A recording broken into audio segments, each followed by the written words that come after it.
Olá, sejam todos bem-vindos a mais um podcast da Facioli Consultoria. Hoje estou aqui mais uma vez com meu grande companheiro Dimas. Tudo em ordem, Dimas? Tudo bem? Tudo bem, Danilo. Daqui a pouco a gente vai tentar lançar uma dupla sertaneja aqui, Danilo e Dimas, né? Vamos sim. Só não conta comigo para cantar, porque eu acho que eu sou um desastre para cantar. Acho que nós dois tocamos violão, então.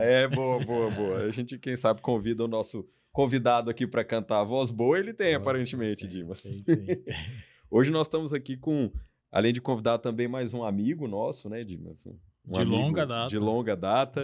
É. Hoje nós estamos aqui com o senhor Nelson Nascimento Castro. Ele é fundador da Core Alimentos. A Core foi fundada em 1969, tá certo essa data, senhor Nelson? Correto, faz tempo, hein? 1969, para quem eventualmente é de fora de Ribeirão Preto, fala, mas quem que é a Core, né? Não conheço muito. Você pode não conhecer por esse nome, mas você conhece por outros nomes. Entre o portfólio de produtos que a Core tem, a gente tem a Bala, a Esquis, a Chita, a Zedinha, a Lilith, e também a marca Hipopó, que por sinal foi inspiradora de um livro que o senhor Nelson escreveu, que chama O Voo do Hipopótamo, né, senhor Nelson? Aliás, participou da vida de muita gente, né? Eu tenho certeza que tem muitos ouvintes aí que têm histórias para contar, tanto de esquis como de Hipopó. Tenho confiança nisso. Tem até antes da gente começar esse podcast aqui, o pessoal daqui do estúdio estava comentando, falou, mas eu conheço essa marca aí, viu?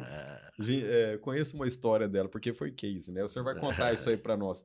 E eu também estava lendo algumas notícias a respeito do senhor, depois o senhor pode contar um pouquinho para a gente, que o senhor lançou um projeto que chama Eu Aprendi, no qual o senhor faz uma série de vídeos, né, a respeito da sua trajetória como empreendedor e tudo mais. A gente vai ter bastante tempo para poder conversar sobre isso. Senhor Nelson, muito obrigado por o senhor estar presente aqui para transmitir um pouco da grande vivência e aprendizado do senhor como empreendedor aqui de Ribeirão Preto. É uma honra estar aqui, tá? E vou ficar muito feliz se de alguma forma, mesmo que seja de uma forma pequena, mas eu possa contribuir com alguém que esteja ouvindo uma das ideias, com uma das experiências. Afinal de contas, depois de tudo que nós passamos, eu não tenho o direito de guardar essa experiência para mim, né? É muito, muito importante compartilhar. Nelson, muito obrigado por você estar aqui com a gente, né?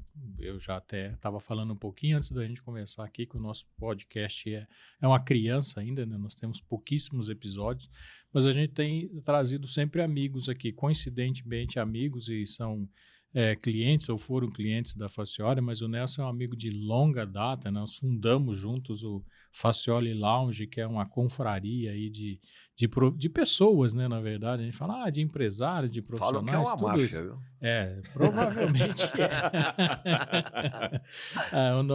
o nosso script para entrada lá é rigorosíssimo, né? Mas enfim. O Nelson também joga tênis, né? Até hoje joga tênis lá. Eu é que abandonei ele um pouquinho, nós já fizemos dupla lá, estamos invictos, né? Nunca ganhamos, enfim. Mas ele também investiu, né? Enfim, nesse esporte, né? Um esporte da família que ele fala, sempre gosta de lembrar disso da gente. E como eu conheço o Nelson, e nem estou chamando ele de seu Nelson aqui, o Nelson de longa data, né? Acabei ficando mais íntimo aqui. Já ouvi ele contar bastante a história da Core, mas cada vez que eu ouço, ele traz sempre uma novidade, algo que eu não ouvi ainda, ou, enfim, algo interessante do ponto de vista de reflexão, de análise. E, obviamente, que a gente convidou ele aqui hoje para ele contar um pouco dessa história, né? E, de novo, é um pouco, porque a história é longa, né? Então, Nelson, eu gostaria que você começasse contando um pouquinho da história toda da Core, desde lá da padaria e até os dias atuais, né? Quais os percalços, quais os sucessos, o que te deu inspiração, né, para construir essa empresa e manter ela até hoje. Bacana, Dimas, vamos lá, né? Obviamente eu tenho uma história e eu não chamo ela de história, tá? Na verdade, o que eu vou tentar compartilhar com vocês é mais um case de administração, de uma história propriamente dita, mas é um case de 55 anos, né? E para situar o pessoal, né, eu queria me apresentar um pouquinho melhor, né? Eu sou casado, tive 4 filhos, infelizmente perdi minha filha mais velha por um câncer muito agressivo, tenho 3 filhos, tenho 7 netos, que eu costumo dizer que são a alegria da família. Eu sou workaholic até hoje, mas não sou sedentário. Graças a Deus, pratico esporte, faço natação, faço minha musculação, cuido muito da minha alimentação e posso dizer, graças a Deus, que eu tenho uma boa saúde. Gosto de pescar e, na verdade, eu brinco com o pessoal lá da rede de tênis que a minha profissão devia ser jogador de baralho, porque eu sou bom mesmo de truco. Mas o meu hobby preferido é leitura. Obviamente, eu não troco um livro por uma telinha de televisão, exceto quando o Corinthians está jogando aí, a gente é obrigado a sofrer mais um pouco. O Vitão daqui é São Paulino. Ainda bem que eu não apostei nada com ele. Mas, na verdade, né, o que eu estou chamando de um case, né, um case muito interessante, eu diria que ela tem 2 ou 3 partes. Né? A primeira parte é uma parte de muito sucesso. Né? Eu tenho orgulho de contar, porque eu acho que é muito inovador. Né? Há 55 anos atrás, nós começamos com uma panificadora, chamava-se Panificadora Bengala. E é estranho, né? Eu comecei com uma padaria sem forno. Aí o pessoal falava assim, não, o senhor é maluco, o senhor vendia pão virtual. Mas é mais ou menos por aí, e aí é o primeiro recado, principalmente para os empreendedores que estão nos ouvindo. Tá? Todo empreendedor que tem um sonho, que sonha em montar um negócio, ele começa a prospectar, pesquisar, e a primeira barreira que normalmente ele enfrenta é a falta de dinheiro. E aí é aquela pergunta, se eu tivesse mais um pouco de dinheiro, se eu tivesse 100 mil, se eu tivesse 1 milhão. E às vezes sonhos maravilhosos se perdem pela danada da falta do dinheiro. E comigo, graças a Deus, foi diferente. Eu trabalhei numa grande loja de varejo de eletroeletrônicos, a maioria, os mais velhos, principalmente, deve ter ouvido falar, que eram lojas Arapuã, que na época era a maior rede de varejo brasileira. Era da minha cidade natal, cidade de Lins, aí interior de São Paulo, e por razões administrativas eles mudaram a sede para São Paulo. E São Paulo, capital, não era a minha opção de vida. Eu acho que eu já tinha, na minha veia, um pouquinho de empreendedorismo, e eu falei, não, vou montar meu próprio negócio. Aí, por coincidência, pensando, prospectando, me veio à mente que há 10 anos antes, quando eu era criança, tinha meus 10, 12 anos, a 50 metros da casa dos meus pais tinha uma panificadora, tinha uma padaria que se chamava Padaria Esmeralda, e a padaria era um sucesso. E eu desconheço as razões, mas a padaria fechou as portas. E no bairro que eu morava não abriu outra. Eu falei, puxa vida, se há 10 anos atrás era um bom negócio, por que não? Aí fui, pesquisei, prospectei o negócio de padaria e concluí que, embora fosse uma atividade de muito trabalho, porque vocês sabem, né, padaria não fecha, né? É de segunda a domingo, né? Não tem Natal, não tem Ano Novo. Realmente. Precisava de um workaholic lá, né? Precisava de um workaholic. Mas o trabalho nunca me assustou e eu falei, eu vou, e negociei a padaria direitinho. E quando eu vou ver, no prédio da padaria, antigamente, diferente dos dias de hoje, tinha um forno de alvenaria que tinha sido demolido. Tinha uma padaria e não tinha um forno. E também não tinha dinheiro para comprar o forno. E nem crédito. Era uma maneira de desistir do sonho. Eu falei, não, vamos procurar. E há 55 anos atrás, uma palavra que está na moda hoje, né, que é terceirização, né? Vamos terceirizar, né? Eu terceirizo minha produção em outra cidade, outro país, terceirizo na China, direitinho. Mas na época isso praticamente não existia. Eu falei, eu vou procurar um concorrente e pedir para ele me fabricar pão até eu ganhar dinheiro suficiente para ter meu forno. Quando eu fiz essa proposta para o meu concorrente, ele falou, você está ficando maluco, você quer que eu venda pão para você ser meu concorrente? Eu falei, eu não vou ser seu concorrente. Nós estamos em bairros completamente diferentes da cidade. O que eu posso te garantir é que eu não vou ser seu cliente sempre. Você vai me fornecer um tempo e eu já estou sendo honesto. A hora que eu conseguir ganhar dinheiro. E era uma maneira, inclusive, de verificar se todas as premissas que eu havia estabelecido para a padaria se confirmavam na prática. E, felizmente, se confirmaram. 6 meses depois, eu ganhei dinheiro suficiente e montei meu forno. E aí eu tive uma padaria com forno real, forno quentinho, saindo o tempo todo. E o seu concorrente não te esfolou o preço lá no começo, não? Não, ele foi muito compreensível, ele entendeu o Bom, problema, né? E ok. a minha grande preocupação é que ele me desse um pão de qualidade, né? Ah. O mais importante do que o preço é Aham. que eu sempre tive uma obsessão muito grande por qualidade e eu não poderia abrir a minha padaria, mesmo comprando o pão do concorrente, um pão de segunda qualidade. Tanto é que eu procurei Uhum. o melhor concorrente da cidade, aquele que tinha a melhor qualidade. Tá. E ele foi muito correto comigo. Uhum. Isso eu devo muito a ele. O primeiro passo da padaria foi com ele. Que bom. E depois? Mas tem mais história. Tem. Tem uma história que não é uma história, é um fato, né? Eu costumo dizer, e isso não vale para a minha padaria, né? Vale para todos os negócios, eu tenho certeza que vale para todas as pessoas que estão nos ouvindo. Eu acho que tem uma característica do ser humano que ela precisa ser muito explorada e às vezes ela é esquecida, que é a criatividade. E às vezes as pessoas falam, eu não sou criativo, né? E a experiência me mostra que todos nós somos criativos. E às vezes o que inibe a criatividade é o medo de errar, o medo de ser criticado, o medo trava as pessoas. E isso é muito ruim. Então, dos dois lados da história, né? Se você é um funcionário, seja criativo no seu trabalho. Se você é um empregador, quebre as barreiras do medo. Mas eu vou falar dessa história de criatividade, eu tenho algumas para citar para vocês, que eu acho que são extraordinárias.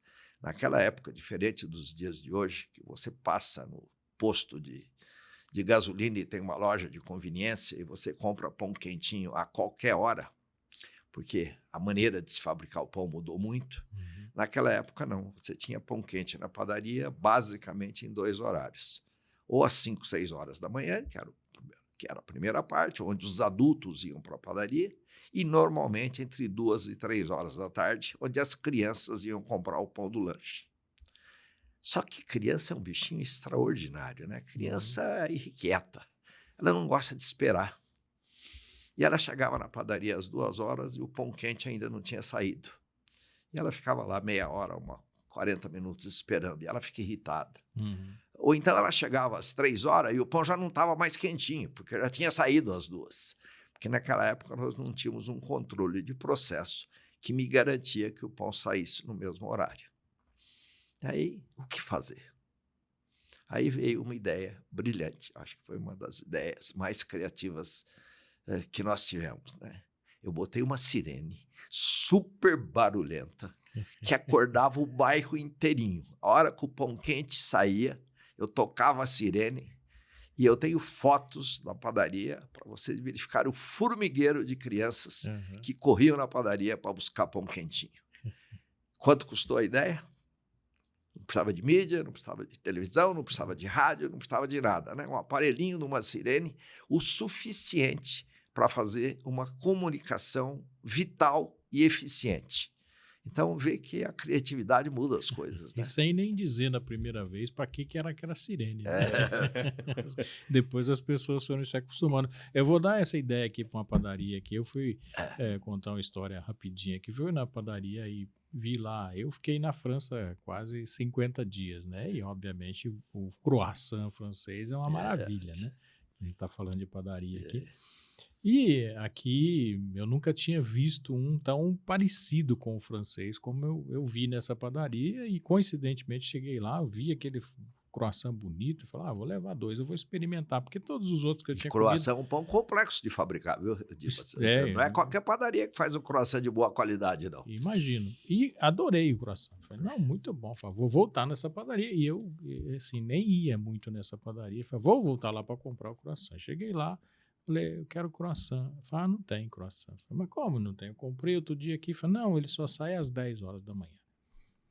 Falei, puxa vida. Falei, tá bom, né? Fiz uma manifestação lá no caixa da padaria que, por que só sai 10 da manhã? Né? Você deve ter uma complexidade muito alta, de fato, né?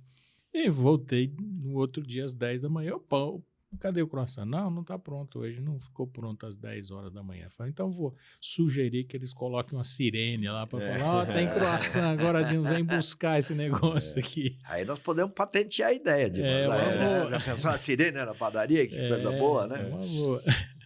Mas, enfim, de fato, essa questão da criatividade. Agora, assim, eu sei que você vai contar um pouco mais da história. O não medo também não é algo muito complicado de se trabalhar, né? Porque tratar essa questão de administrar o medo, de ter coragem, enfim, a gente fala muito isso também. Fala, você precisa ter coragem, você precisa dominar o seu medo, né? Mas tem gente que não tem medo nenhum, né?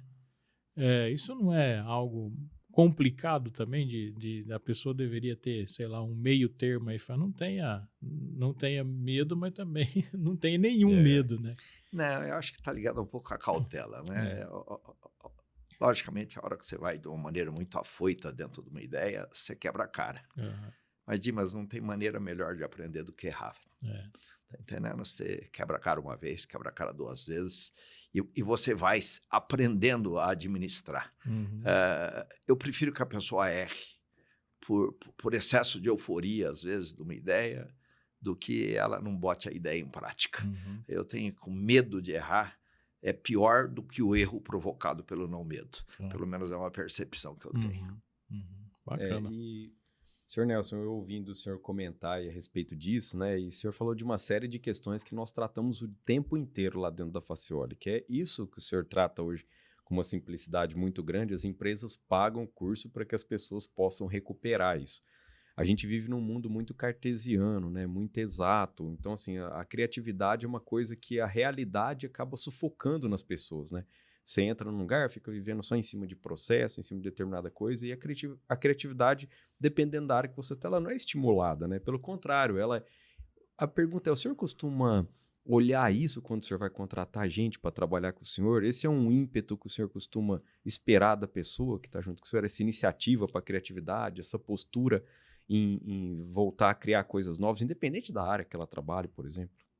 O pessoal de recrutamento e seleção na Core tem na criatividade uma busca, né? Obviamente é muito difícil porque ninguém tem um diploma, né? Eu sou criativo, né? Não está escrito na testa da pessoa. Mas pelas atitudes, pelas experiências, pelos erros e pelos acertos. E às vezes as pessoas nas entrevistas elas têm muito medo de confessar os erros, né? Porque as pessoas acham que os erros são problemáticos. Extrair isso numa entrevista, mas a gente busca, tá entendendo? E ao lado da criatividade tem uma palavrinha que a gente valoriza muito, tá? Que é curiosidade. E curiosidade é mais fácil de você identificar se a pessoa realmente é curiosa ou não. Porque geralmente as pessoas mais criativas são as pessoas mais curiosas. Que perguntam mais, né? Que se intrometem mais. Né? Fazem mais. Né? E já pergunta no começo da entrevista, ela já quer saber um bando de coisa, ela tem história direitinho. Então, a curiosidade é um dos ingredientes da criatividade importante. Mas a minha preocupação com criatividade, a gente faz um esforço na Core, né? Na Core você não é punido porque você errou. É lógico que você também tem limite, né? Você não vai repetir o mesmo erro quantas vezes. Acerta de vez em quando, né? Acerta de vez em quando. Mas a gente estimula a pessoa a criar, a errar, etc. E ela não é penalizada por isso. E isso está em todas as nossas lideranças. E eu acho que esse é um ingrediente importante porque eu posso com muito orgulho dizer que eu tenho uma equipe muito criativa. Eu poderia ficar falando de criatividade aqui para vocês, tá entendendo? Extraordinárias, porque eu tenho exemplos de criatividades que veio da base da fábrica, da base do escritório, que algumas delas mudaram a história da Core. Posso te contar a segunda? Pode. Fique à vontade. Deve. Eu te falei a história da Sirene, mas a Sirene ela me ajudou na padaria, né? Mas nós tivemos uma ideia criativa na Core, já na segunda fase da indústria, e depois eu chego lá, a gente volta e faz, que para mim acho que é o melhor exemplo que eu tenho de criatividade, né? Naquela época, a gente trabalhava mais do que hoje, a gente trabalhava todo sábado. Hoje o sábado geralmente é para lazer, né? Mas eu tive uma reunião com o meu time de marketing num sábado e meio-dia terminou a reunião. Ribeirão Preto, sábado, meio-dia, termina a reunião. O que você faz? O que você faz sábado, meio-dia, depois de uma reunião? Eu tomo um chopp, uma cervejinha. O Danilo bebe um suco. Danilo vai ter que mudar, tá? Então, faz de conta que eu bebi. Eu ia falar que eu vou tomar um chopp, porque fiquei curioso com a história que o senhor Nelson vai contar. Mas eu vou te dizer e afirmar que chopp é um elemento vital para a criatividade, tá? Então, a gente saiu da nossa reunião e foi para o Pinguim, que era o ponto de encontro em Ribeirão Preto, e ainda é hoje, por conta do chopp. E o grupinho todo reunidos, tomando chopp aqui, chopp ali. Uma das minhas colaboradoras me cutucou e falou: seu Nelson, presta atenção. Todas as pessoas, embaixo da tulipa do chopp tem uma bolachinha, né? As pessoas estão olhando o que está escrito. Nós não podemos aproveitar essa ideia na Core? Falei, como? Ela falou, não sei. E aí eu passei a observar e era interessante como todas as pessoas que estavam no Pinguim recebiam o chopp e a bolachinha e ficavam lendo. E aí, coincidentemente, na bolachinha tinha lá umas histórias, etc. Aquilo ficou na minha cabeça no sábado, no domingo. Na segunda-feira, eu reuni o meu time de novo. Falei, na nossa reunião extra no Pinguim, apareceu um insight que lá eles aproveitam e a ideia era como é que nós podemos aproveitar isso. Dessa ideia, para você ter ideia, Danilo, bala existe há mais de 2.000 anos. E a bala sempre foi consumida por aquilo que a gente chama de valor sensorial. Você chupa a bala de morango, a bala de menta, a bala de abacaxi, etc. Pela primeira vez na história, com a esquis, a bala deixou de ser consumida só pelo valor sensorial e ela passou pelo valor socializante. Ali apareceu a ideia dos recadinhos na bala. E aí, do lado de fora da embalagem da bala, tinha: você é linda, quero sair com você, me dá um beijo. Virou mania nacional. Nas escolas, as crianças, os adolescentes trocavam recados, brincavam, faziam abordagem. Isso simplesmente nos deu a liderança brasileira do mercado de balas. Uma ideia do Pinguim. Por isso, eu afirmo, chopp é fonte de inspiração. Você sabe que tem um cliente nosso, inclusive a gente vai convidar ele para vir aqui. Nós estávamos numa reunião, nós acabamos a reunião e ele comentou, falou, não vou voltar para minha cidade não, agora eu vou passar em algum lugar e vou tomar um chopp, né? Aí o Dimas comentou com ele, falou, boa ideia, tal dia é sexta-feira. Aí pegou e falou assim, você também vai, Danilo? E o Dimas falou também, falou, não, o Danilo não bebe. Ele virou para mim e falou assim, senhor Nelson, por que você faz isso com você? Se judia tanto assim. Você se maltrata tanto assim. Mas amarrando isso à criatividade, né? Você vê que as ideias criativas elas surgem em todos os lugares quando as pessoas estão comprometidas. Menina vendo, tomando chopp, me traz uma ideia para o trabalho. Quer dizer, não tem barreira. Podia não ter virado nada, podia ser inviável. Uma ideia plenamente viável, maravilhosa. Lógico que ela foi trabalhada com os publicitários direitinho. A gente trabalhou, mas e dali dos recadinhos das balas vieram as figurinhas. Até hoje eu tenho histórias, né? E eu brinco muito, Dimas. De vez em quando a gente faz bate-papo, às vezes eu faço algumas palestras do Bolo do Hipopótamo. E sempre eu tenho na plateia, né? Eu falo, vocês têm um débito comigo que está na hora de vocês começarem a pagar, tá? Quantos beijos vocês não deram nas meninas e nos meninos por conta dos recadinhos das balas aí, se quiser. Quantos namoros nós não proporcionamos, né? Não, de fato. A gente estava falando disso aqui antes com o pessoal aqui da agência, né? Falando com o pessoal da Avocato aqui, onde a gente grava, né? O nosso podcast, a gente estava falando exatamente disso. Na hora que nós falamos da bala, a primeira lembrança deles foi essa aí, né? Agora, essa questão de criatividade precisa de espaço também, né? Por exemplo, como o espaço que você dá dentro da organização, não é só no processo de contratação. Às vezes, de fato, é difícil conseguir identificar isso no processo de contratação. Mas, às vezes, a empresa fala, eu quero contratar gente criativa, mas não dá espaço para criatividade, né? Não dá, por exemplo, você erro aqui é imperdoável, por exemplo. Então, não vou ter criatividade nunca, né? Então, essa questão do espaço é muito importante, enfim, tem que ser valorizada, né, pelo empresário, pela empresa, enfim, pelas organizações, né? Você tem razão, Dimas. Tem empresas que são muito rígidas, né? Uhum. E quanto maior a empresa, mais rígida ela fica, né? Porque, na verdade, são os processos que mandam, etc. E aí é difícil a pessoa fugir das normas, né? Fugir do ritual, sair do normal direitinho. Quer dizer, precisa de autorização, às vezes a autorização do exterior, né? Para aprovar uma pequena mudança, tá certo? Mas nas empresas pequenas, médias, né? E é para esse pessoal que nós estamos falando, né? Eu não estou falando para multinacional, não. Né? Eu estou falando para você que tem a padaria, para você que tem o pequeno negócio, para você que tem um pequeno negócio, abra espaço para o seu pessoal. Permita que eles errem, mas estimule a criatividade. Ideias que vêm do grupo, inclusive, é muito mais fácil de ser implementada do que a ideia que vem de cima para baixo, né? Sim, sem dúvida, né? Tem muito mais adesão, né, do que de cima para baixo. Obviamente que não deixe de ser criativo também, você que é o responsável pela empresa, é o dono, etc, né? Mas, de fato, enfim, às vezes a gente contrata as pessoas e acaba não aproveitando todo o potencial que elas têm, porque não dá espaço, né, para as pessoas trabalharem isso. Agora de manhã eu estava falando com a rede de clientes que a gente tem, a Sodier, né, são concessionários de máquinas agrícolas, e a gente estava falando sobre essa questão do desenvolvimento de lideranças, né? Eu estou fugindo um pouco da sua história, mas depois a gente volta para ela aqui. E aí, assim, a gente costuma, de maneira geral, desenvolver as pessoas por processo, né? Assim que você contrata, assim que você dá feedback, assim que você avalia as pessoas, você precisa mudar processos desse jeito, precisa adotar novas tecnologias assim, né? Então, quer doutrinar, por exemplo, a liderança, ou quer doutrinar as pessoas, que é um pouco dessa questão da rigidez que o senhor está falando.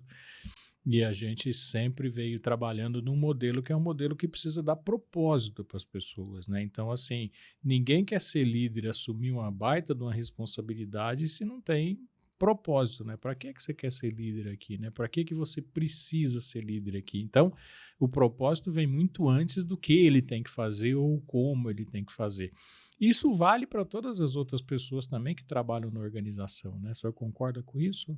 Não, eu concordo plenamente.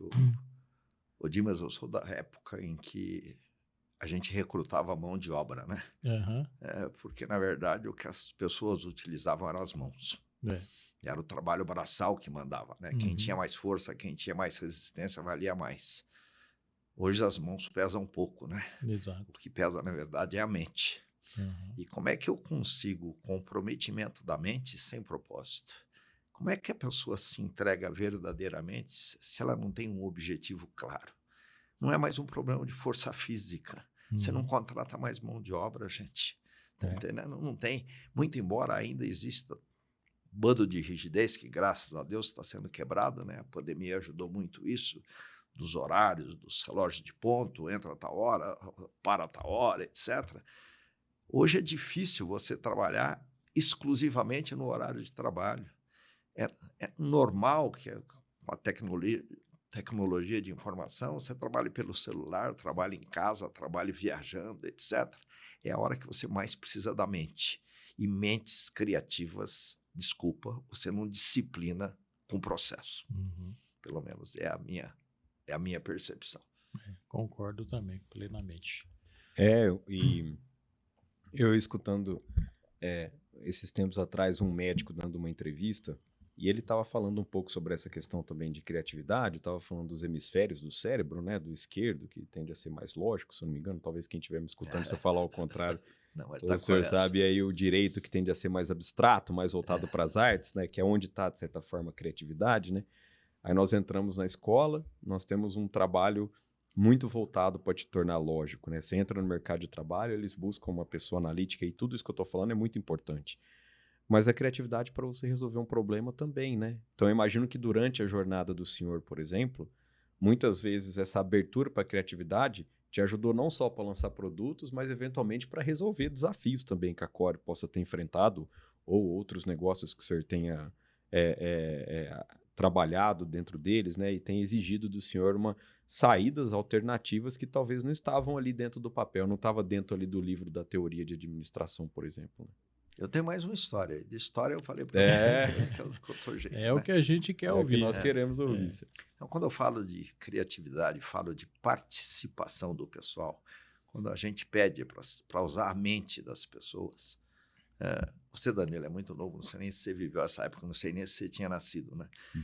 Mas quando o presidente Collor meteu a mão na grana da gente, né, e deixou todo mundo com 50, eu não sei se era 1.000 cruzeiros, R$1.000, 50 mil réis, sei lá eu. Era um pouco. Eu não tinha isso na conta, eu não sofri isso.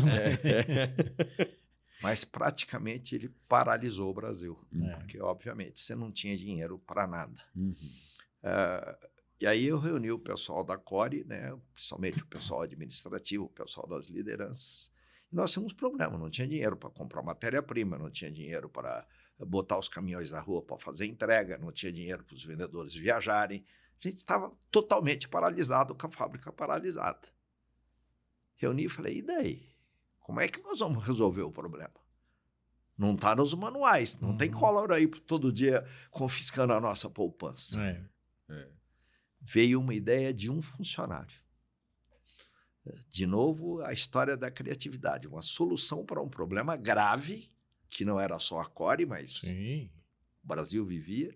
Falou assim, nossa, nós não temos dinheiro, mas nós temos uma fábrica que tem um estoque, na época, vou te dar um número, eu tinha 600 toneladas, são 600 mil quilos de biscoitos em estoque, que era o estoque normal de giro.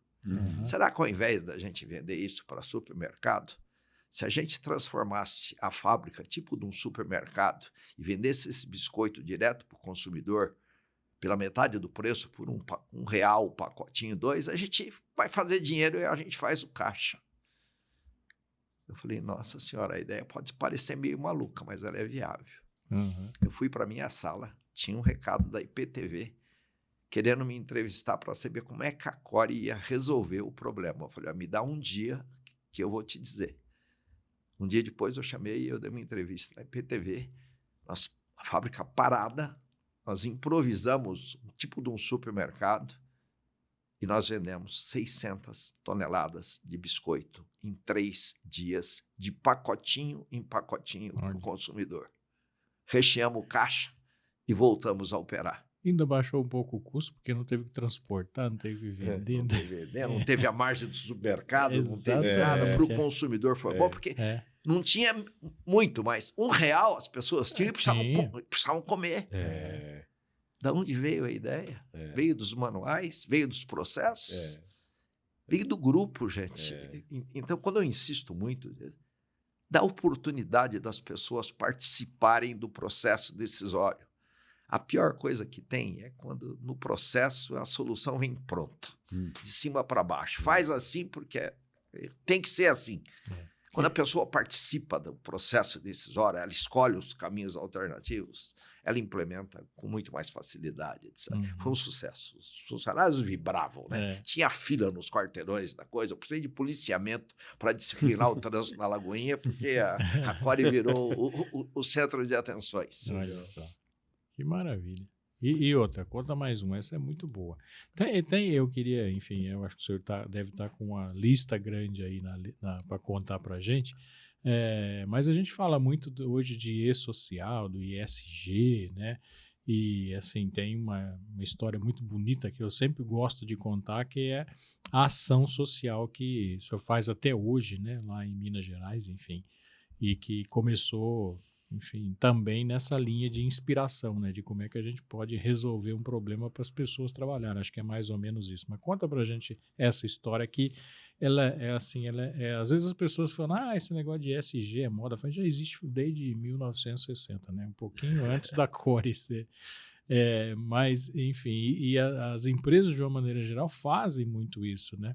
Mas poucas aproveitam a oportunidade para, enfim, para ajudar de fato uma comunidade, né? Eu tenho medo, mas porque com 55 anos de história aqui, eu tenho a impressão que o nosso tempo aqui vai esgotar, né, só com algumas. A gente faz outro episódio, fique tranquilo. Não, mas eu acho que você lembrou muito bem, né? E, de novo, quando eu falo não é de criatividade, é de participação da equipe no processo decisório. Por N razões, que eu não vou entrar em detalhe agora, nós resolvemos, em determinado momento, dividir as nossas operações.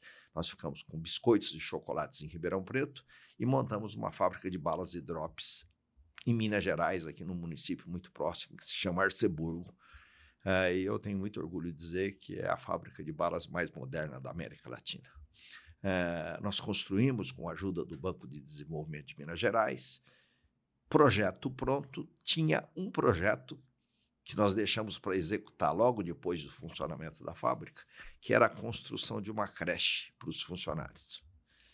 E aí, de novo, numa reunião com as minhas lideranças, eles me perguntaram: seu Nelson, será que a gente não pode mudar o projeto da creche? Eu falei: por quê? Aqui o projeto maravilhoso, os filhos dos funcionários vão ter uma creche modelo. Dima, você me conhece, eu sempre fui um apaixonado por educação. Eu continuo acreditando até hoje que a solução para os problemas do país passa pela educação. Infelizmente, acho que somos só nós que enxergamos, né? O governo não olha isso com essa profundidade. Infelizmente.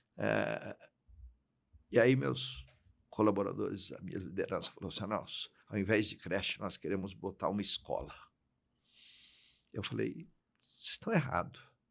Tem escolas no município, o município é pequeno, mas tem escolas municipais. Falou: não, nós queremos aquela escola que o senhor fala para a gente, onde estudaram os seus filhos, seus netos.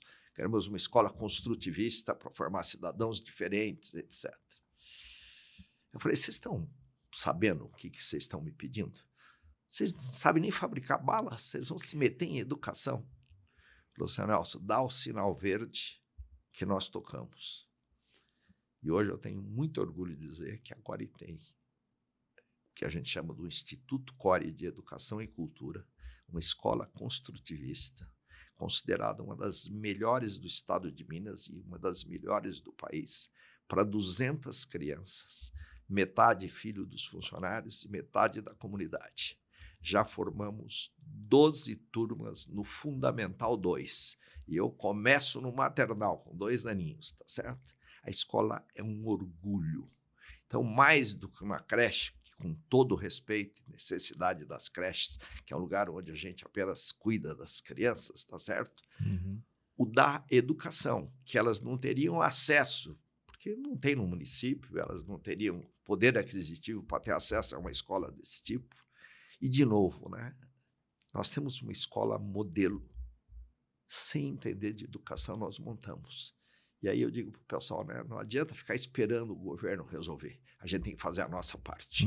Né? Então, hoje a escola está lá e é um modelo extraordinário, mas vale a pena visitar, vale a pena conhecer o projeto, porque é um dos projetos que eu tenho mais orgulho. Quando minha energia está embaixo e eu estou precisando recuperar, eu vou para Minas, visito as crianças, e as crianças são muito puras, muito maravilhosas, né? E elas reconhecem, é ótimo. Eu conheço, o senhor me levou lá. Eu fui lá, na fábrica e na escola, né? De fato é um projeto lindo, e assim, essa questão, né, de devolver para a sociedade, né, algo que a gente, enfim, que a empresa tá enfim, ganhando, obviamente, né, nós não estamos nem falando disso, né, eu sei que às vezes ela do ponto de vista de negócio, é deficitária, né, a Core acaba sendo a mantenedora de fato dela, né, enfim, mas de novo propósito, né, de se trabalhar um cidadão, ou de dar oportunidade para as pessoas serem cidadãos diferentes, né, ou serem mais contributivos, né, é bastante significativo, e as empresas deveriam ir por esse caminho, deveriam seguir esse caminho, sem de fato ficar esperando o governo. É óbvio que é a obrigação dele, mas se a gente for esperar todas as obrigações dele, ele não faz nenhuma, né? A gente tem que de fato ir trabalhando essa questão. E isso, de novo, é uma política de retenção, né? Porque as pessoas ficam por causa dos filhos estarem estudando lá, né? É uma política de atração também, né? Numa cidade que é pequena. Às vezes eu vou trabalhar e sinto o orgulho de trabalhar e fico trabalhando porque meu filho tem esse benefício, né? De ser educado, por exemplo, por uma escola diferenciada, né? mas o grande orgulho, e aí o exemplo de você, eu estou extremamente feliz, né? Nós temos 30 professores, né, na escola, né, para dar conta do processo todo. 3 desses professores foram crianças que estudaram, fizeram faculdade, pedagogia e hoje são professoras do ISEC. Olha só. Aí é a realização completa do ciclo, né? Bacana. É maravilhoso. Mas, Dimas, deixa eu tentar fazer uma sugestão para que os nossos ouvintes, né, tenham... Eu costumo dizer que a Core tem 2 partes, né? Uma parte de muito sucesso, uma história maravilhosa. Começou com uma padaria, virou uma fábrica de biscoito. Em 1974, a gente comprou uma pequenininha fábrica de balas aqui em Ribeirão Preto, que era Balas Apache, lá nos Campos Elíseos, tá certo? Em 77, a gente juntou as 2 operações e na Lagoinha a gente passou a fabricar balas de biscoito, vendia as padarias, né? Para quem deve estar curioso com a história das padarias, tá certo? E a Core foi um sucesso, né? A Core vende no Brasil inteiro, exporta para mais de 40 países, etc. Mas nem tudo foram rosas, né? A Core teve um baque, tá entendendo? E eu queria aproveitar, para a gente aproveitar, porque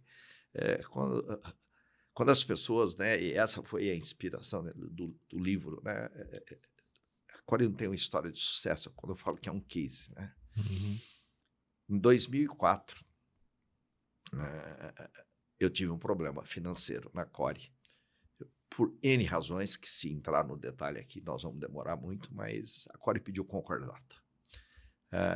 E a concordata tinha uma lei já obsoleta, e ela previa você pagar 40% do seu débito no primeiro ano e 60% no segundo. E a gente tinha um débito alto. Mas para as pessoas terem uma noção, né, as pessoas acham que o juro hoje está alto, com a taxa Selic a 3,25%, né? Naquela época chegou a 35%. E aí o endividamento financeiro da Core explodiu e nós não tivemos outra alternativa. Até então, tudo bem, pedimos concordata e essa lei era obsoleta, mas ela dava um respiro, né, para que a gente pudesse negociar o nosso débito com os credores numa condição especial. Era o que todas as empresas faziam e a lei protegia na época, né? Então evitava protestos, etc. Para quem é novinho, a concordata hoje é a RJ, né? Recuperação Judicial. Começamos a fazer a tarefa de casa, eu contratei um banco de investimento americano para negociar com os bancos, que eram os meus principais credores, 95% do meu endividamento era com bancos, para negociar e provar que a Core era uma empresa viável. O que a gente precisava, na verdade, era um alongamento do prazo de pagamento, que eles chamam, né, alongamento do perfil da dívida, né, e juros civilizados. E a negociação estava caminhando muito bem. Para se situar no tempo, em 31 de janeiro de 2003, a gente pediu concordata. Em 24 de dezembro de 2003, muito próximo do vencimento da primeira parcela que, por lei, eu teria que pagar, o executivo desse banco americano, que cuidava do processo, teve um acidente de esqui nos Estados Unidos e quase faleceu. E isso atrapalhou o processo de negociação. Nós procuramos nossos advogados, e agora? Como nós vamos fazer? Ainda não dá para selar, porque na expressão da época, o que nós íamos fazer era levantar a concordata. Vou fazer um acordo com os credores e saio da concordata. Falou, não se preocupe, nós vamos entrar com uma petição para o juiz, pedir mais 60 dias de prazo, que a gente conclui a negociação, se levanta a concordata. Tem empresas em concordata aí há 10 anos, não tem problema. E assim foi feito. 31 de janeiro de 2004, vence a primeira parcela da concordata. E nós não pagamos. Porque havia entrado não só com uma petição, né, mas com toda a documentação de reuniões com os bancos, do plano de negócio, de como a gente ia pagar. 12 dias depois, 12 de fevereiro de 2004, o juiz determina a falência da empresa. Você até arregalou os olhos, né? Essa palavra... Não, eu fico imaginando como o senhor deve ter recebido isso, né? Como deve ter sido o impacto, né? Essa palavra machuca, né? Falência é um negócio assim que as fábricas foram fechadas, eu não podia entrar nas fábricas, nenhum funcionário podia entrar na fábrica aqui em Minas, fecharam a escola. Uma situação desesperadora. Tomamos todas as providências jurídicas que o caso cabia, mas nem sempre a lei é ágil como a gente gostaria. A Core ficou 120 dias fechada. Imagine para uma fábrica de produtos de bem de consumo ficar 120 dias paralisada. Eu perdi tudo, né? Perdi dinheiro, perdi crédito, perdemos funcionários, eu tive minhas marcas clonadas, para vocês terem uma ideia, cópias de iSkis, 7. Olha. Que é lógico, mercado desabastecido, você entra com algo parecido e toma o espaço. Minha liderança indo para os concorrentes ou para outra atividade, porque sem receber, né? Depois de 120 dias, a justiça decide, afasta o juiz do caso, bota um outro juiz e a Core volta.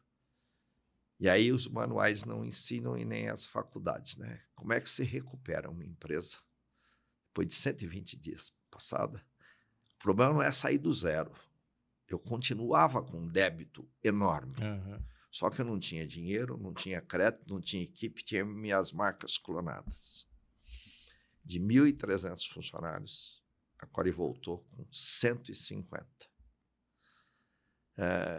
Clientes meus que queriam bala Skis, eu falava, você quer bala Skis? Me manda dinheiro para eu poder comprar açúcar, que eu vou produzir e depois te entrego. A relação de integridade era tão boa, Dimas, com a nossa clientela, e nós fomos recuperando. E hoje, 20 anos depois, estamos aqui vivos. Mas tem mais dessa história para te contar. Tem um pedaço dessa história, né? Enfim, eu não sei se o Danilo quer fazer alguma pergunta. Eu trago meus amigos aqui e fico... Danilo, vai fazendo pergunta aí também. Mas eu acho bom porque você tem um roteiro da história, eu estou acompanhando aqui. A questão da recuperação das pessoas para trabalhar nesse. Aqui tem um trecho dessa história que é muito bonito também, né? Que o quanto não só o seu cliente, né, acreditou em você, a relação é uma relação tão boa que ele voltou a acreditar, mas as pessoas que voltaram a trabalhar também, porque voltaram sem você. Como o seu cliente deu dinheiro para comprar açúcar, eles te deram crédito, né, para trabalhar sem receber, né?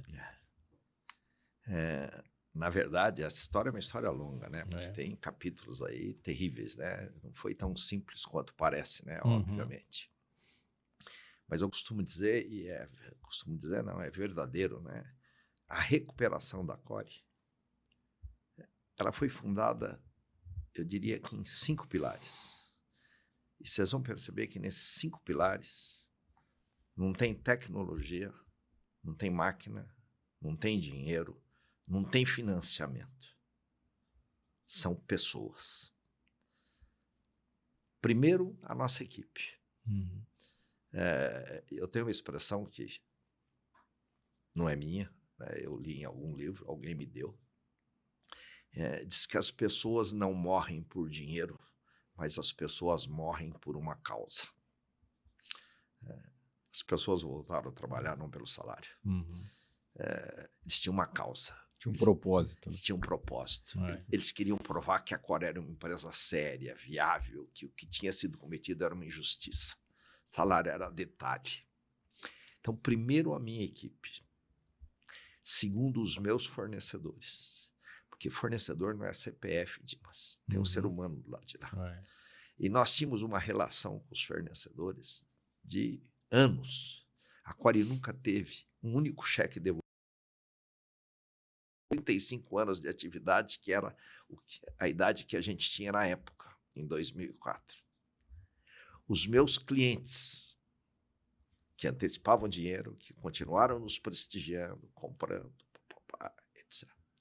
Os meus consumidores, que graças a Deus não ficaram nem sabendo da concordata, porque o consumidor não sabe, mas eles preferiam bala Skis, biscoito popó e continuaram comprando.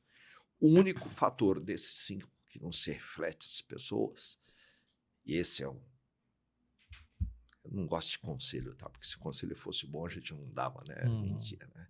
Mas foi a força das nossas marcas. Então, em produtos de bem de consumo, o valor da marca é fundamental. Então, o valor das nossas marcas, a Esquise, Popó, Lilith, Azedinha, Chita, etc., fizeram a roda girar. Não foi dinheiro, Dimas. Eu digo hoje, eu devia dizer com tristeza, né? Mas eu digo até com alegria. Eu não tenho crédito em banco. Eu paguei a recuperação. Tá certo? Eu tenho um amigo que você conhece, Roberto Trangé, ele fala, Nelson, esse é um outro livro que você tem que escrever. Como sobreviver sem banco. Como é que você faz capital de giro? Como é que você financia? Porque como a Coreia era uma empresa de risco, e era, né? Por todos os indicadores, a gente tinha um débito, tinha uma receita, não dava. O banco não tem conversa, ele vai lá no processo. Qual é o índice de liquidez corrente, qual é o índice de liquidez a seco, qual é o índice de liquidez molhado, qual é o índice de liquidez... não sei. Então, não bate, Nelson. Então, mas os elementos que permitiram a recuperação da Core foram pessoas. Eu costumo dizer que pessoas fazem a grande diferença, Dimas, para o lado bom e para o lado ruim. Sim. Tá. Se você não tiver uma equipe boa também, você quebra. Pessoas te levam à ruína, tá? Perfeito. Tem gente ruim. Então, cuide das pessoas de verdade. De fato. Eu fiquei com uma curiosidade, senhor Nelson. Eu sei que o senhor direcionou o assunto aí para uma pauta muito importante que é pessoas, mas eu queria só fazer uma pergunta que eu fiquei bastante curioso. Por que o senhor partiu do pãozinho para o biscoito e para a bala? Como que foi essa transição? Quando o senhor começou o negócio, por que geralmente as pessoas abrem negócio quando existe, por exemplo, eu sei que existe uma certa sinergia que nós estamos falando de alimentos aqui, né? Então, por exemplo, uma pessoa, ela... você pega as histórias, por exemplo, das marcas de carro, né? As pessoas que foram fundando as marcas. Ele era um engenheiro mecânico apaixonado por fuçar com tudo. Aí um dia ele fez um negócio, ele falou, deixa eu começar a mexer nisso aqui. Na parte de computador lá, eles faziam engenharia da computação, abandonaram a faculdade, foram fazer, enfim, outros cursos. E o senhor, como que foi essa transição? Como que o senhor saiu ali da padaria e falou, não, vou trabalhar...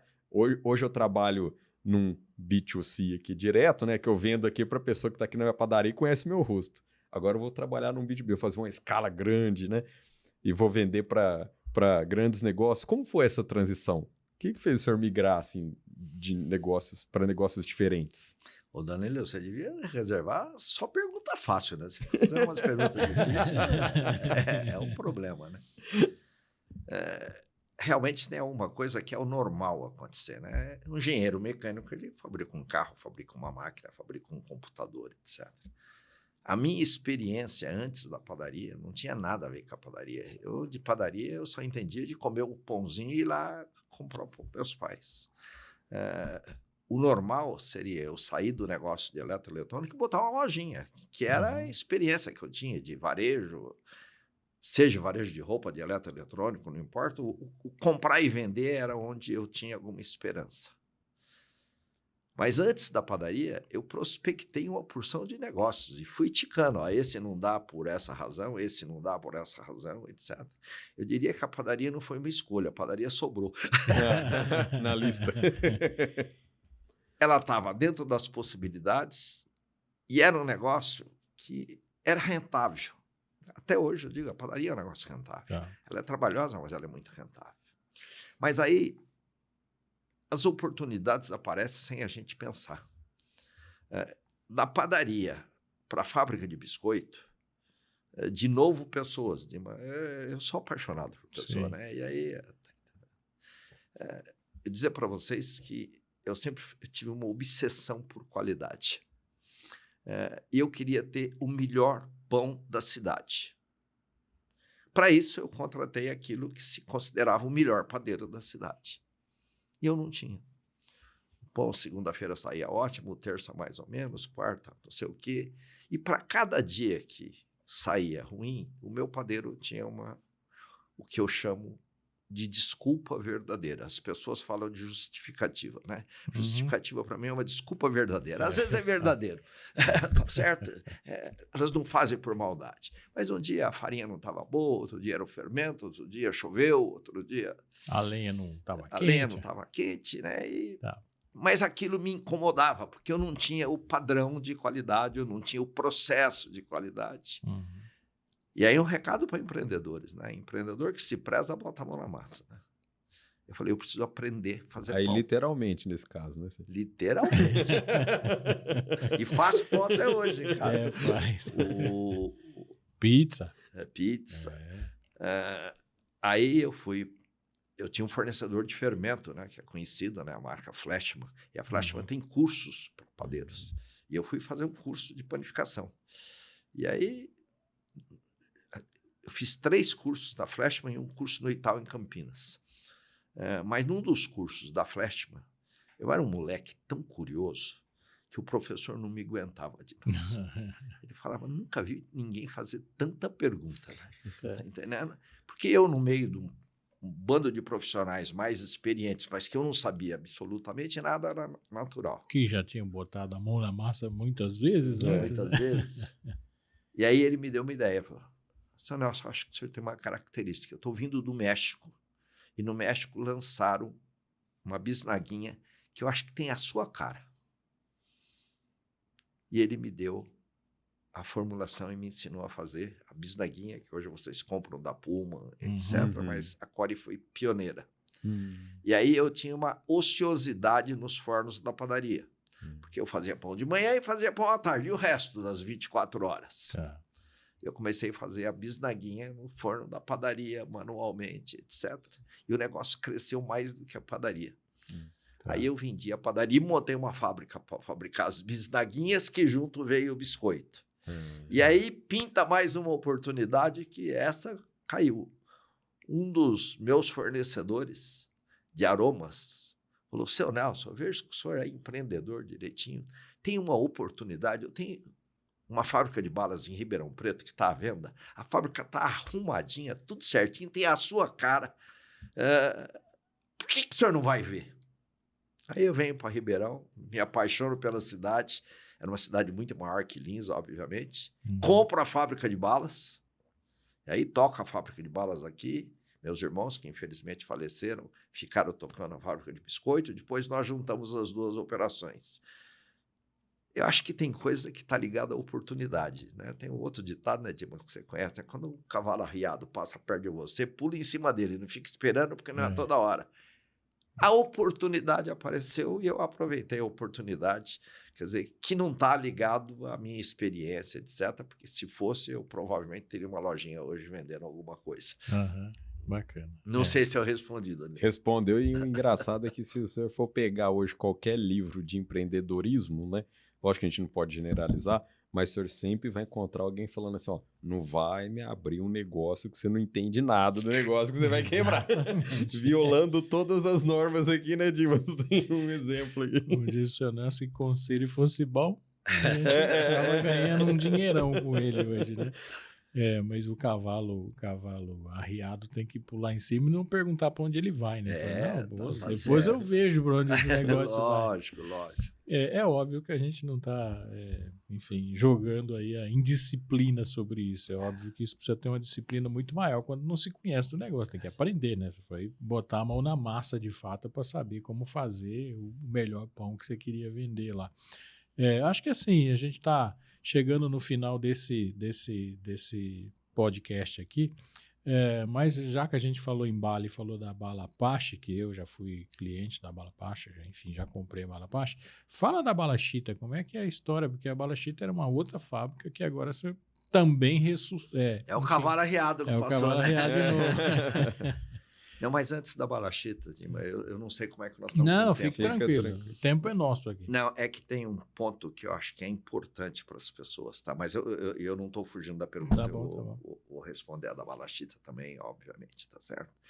Mas eu falar para vocês que eu dividi a Core em 3 grandes fases, né? Uma primeira fase de muito sucesso, onde cresceu, maravilhoso. Depois a Core quebrou, se recuperou direitinho. Eu queria compartilhar com vocês um pouco que as pessoas não fazem ideia do impacto da pandemia no nosso negócio. E como é que nós nem saímos ainda. Uhum. Como é que nós estamos conseguindo atravessar essa crise, né?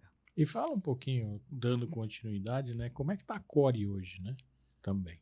Tá, Então, eu complemento. continua. Uhum. Mas depois desses altos e baixos, vai e vem, impeachment da Dilma, crise não sei onde, a gente exporta muito para Angola, crise cambial na Angola. 2019, Dilma, eu diria que a Core já estava no ponto de equilíbrio, tudo bonitinho, pronta para dar um salto. Uhum. E como a maioria das empresas, final do ano, você faz planejamento para o ano seguinte. Sim. É normal, onde você estabelece as metas, as diretrizes, o que eu vou fazer, o que eu não vou fazer. 2020 estava sinalizando que ia ser o melhor ano da Core dos últimos 20 anos. A gente tinha tudo, estava tudo desenhado, a equipe, ponta do casco. Março vem a pandemia. É. E o que as pessoas não imaginam, né? Eu costumo dizer, Dimas, que essa pandemia e a maneira como eu enxergo até hoje, né? Ela gerou uma crise que eu digo que é a crise do medo. Você tinha medo de morrer, você tinha medo de perder o emprego, você tinha medo de perder seus pais, você tinha medo de perder seus avós, você tinha medo de abraçar, você tinha medo de beijar, você tinha medo de sair da rua. E o medo paralisa as pessoas. Da mesma maneira que eu falava da criatividade, o medo de errar é muito grande. Eu falei, puxa vida, como é que eu vou fazer com o meu pessoal para atravessar? Eu imaginava, Dimas, que com toda a minha idade eu já tivesse... Eu costumava ter orgulho de dizer que eu era especialista em crise, né? Porque eu vivo crise desde que eu abri a minha padaria, né? E não vai parar, né? De jeito nenhum. Mas essa veio diferente, né? Era uma crise de saúde que se transformou numa crise também econômica, tá certo? Mas com uma velocidade sem precedentes. E diferente da maioria das outras crises que eu havia vivido, ela pegou as empresas de maneira muito diferente. Teve empresas que surfaram na crise, ganharam muito dinheiro, cresceram muito. A área de tecnologia, a área de computadores, etc., aproveitou, a área de móveis, a área de construção civil com reformas, etc. Teve outras empresas médias que conseguiram sobreviver. E teve empresas que sofreram muito, né? As aéreas, companhia de turismo, etc., isso, aquilo, eu não sei nem como sobreviver. A Core tem duas atividades, né? A gente tem uma fábrica de biscoitos em Ribeirão e tem uma fábrica de balas. E a fábrica de balas é o nosso principal negócio. E que as pessoas não sabem, quem consome bala é criança e adolescente. E as crianças e adolescentes consomem bala no caminho da escola, na cantina da escola, no pipoqueiro da frente da escola. No cinema. Com recesso escolar, Core Minas teve uma queda de 80% do volume. Nossa. E aí, o que você faz? Abril de 2020. Parei a fábrica 45 dias. O pessoal desesperado, vou perder o emprego, né? Primeira providência, tenta eliminar o medo, né? Sim. Fiz uma live, né, que não existia, com todos os funcionários e dei uma garantia para eles. Falei, eu não sei como. Nós vamos atravessar a crise e eu garanto que ninguém vai ser demitido por conta da crise. O emprego de vocês está garantido. A fábrica trabalhando a 100%, 80%, 70%, 50%, não me importa. Mas vocês vão. Mas eu preciso muito de vocês, porque nós vamos juntos enfrentar e tentar atravessar. Dimas, atravessamos a crise e não demitimos um funcionário por conta da crise. E aí, de novo, a história do propósito, a história do comprometimento. Né? A pessoa, quando vê isso de uma maneira honesta, foi extraordinário. Mas foi muito difícil. E aí, na crise, né, quando eu falo de novo da criatividade, da participação das pessoas, a primeira providência, não só a Core, mas N empresas no país, criou o que se denominou de comitê de crise, né? E nós tínhamos o comitê de crise, né? Como é que eu cuido da saúde dos funcionários? Como é que eu faço distanciamento nos restaurantes? Como é que eu faço uso de luva? Como é que eu aprendo a lavar as mãos? Como é que eu afasto as pessoas de risco? Tudo isso era o comitê de crise que cuidava. Uhum. Nós fizemos isso nos primeiros 15 dias. Em seguida, nós criamos o comitê de oportunidades. Tem uma expressão que eu gosto muito, né? A expressão é chinesa, que crise em chinês é representado pelos ideogramas risco e oportunidade. Toda crise traz, junto com ela, uma oportunidade. E o meu desafio para o pessoal, onde é que está a nossa oportunidade nessa crise? Uhum. E vai, discute, eles descobriram. Da mesma maneira que caiu o volume de bala,